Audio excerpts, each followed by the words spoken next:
So starting off, we'll take a bowl. Into this, we'll add 3 tablespoons of butter, or you can also use clarified butter or ghee here. We'll add in 1/4 cup of sugar. You can also use powdered sugar or crystallized sugar as you wish. I have here used crystallized sugar, so I had to melt this into the microwave for 20 seconds so that I could completely dissolve the sugar in my butter. Next to this, we are going to add vanilla essence. You can also use vanilla extract to substitute. We are going to add all-purpose flour, which is 1/3 cup in total, in batches. Now you have to add a bit of flour, dissolve this in your wet ingredients, then add some more. If you add once, then it will all become a huge clump of flour and will not dissolve in your wet ingredients. Next, to make it fudgy, we are adding 2 tablespoons of cocoa powder. You don't need to add this in batches because we already have a lot of liquid in there which will dissolve this. Next to this, we are going to add baking soda. I've just used a pinch, no measurement, and 3 tablespoons of milk. Now we have added the liquid here so that we could incorporate the rest of our flour easily.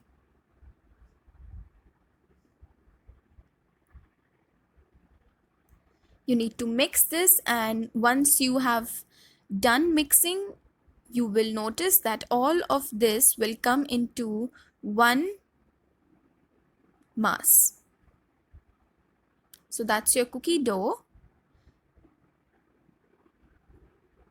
Also, to this, we are going to take 1 tablespoon of water and dissolve in half teaspoon of salt. Now this will not make your cookies salty, it's just a flavor enhancer. We'll dissolve the salt in the water and add in the cookie dough. This is just going to enhance the chocolate flavor in the cookie. Otherwise, it will all be just sweet and it won't be that good. Next, as soon as you have done adding the ingredients in, we are going to refrigerate this for 15 minutes and we'll see. Okay, so coming on to the baking part, I am going to bake my cookies in a convention oven, and I'm using this baking plate sort of thing, and I'm just going to grease this with some ghee. You can also use butter. It is a very important part, otherwise your cookies will stick to the tray and it won't come out. Yeah, trust me, it won't. So next comes an exciting or tiring part, which is chopping some chocolate. Like, it is not that tiring, but yeah, it is. So I have here taken 40 grams of Amul dark chocolate. You can also use compound if you have, and you just have to cut them into shards or just roughly chop them. And here we are not using chocolate chips because I think roughly chopped chocolate or chocolate shards give a very nice texture to your cookies when you bite them. So I'm just using some chopped chocolate. And yeah, don't forget to save some for yourself.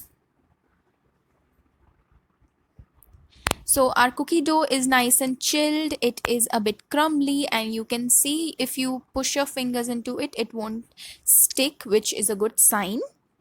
So just quickly give it a good mix. And here I am going to divide this equally and add in, like, first add in my chocolate and then divide it equally. This dough also will make you 8 big cookies. You can divide them like to your preference. They can be small, they can be big, whatever you want. I'm just making a medium sized cookie, and you just need to flatten them a bit. They will not spread a lot in the oven, but they will. So just spread them a bit. Now here I am adding some roasted almonds that I've cutted and chopped, and we are going to bake this at 180 degree for 10 minutes.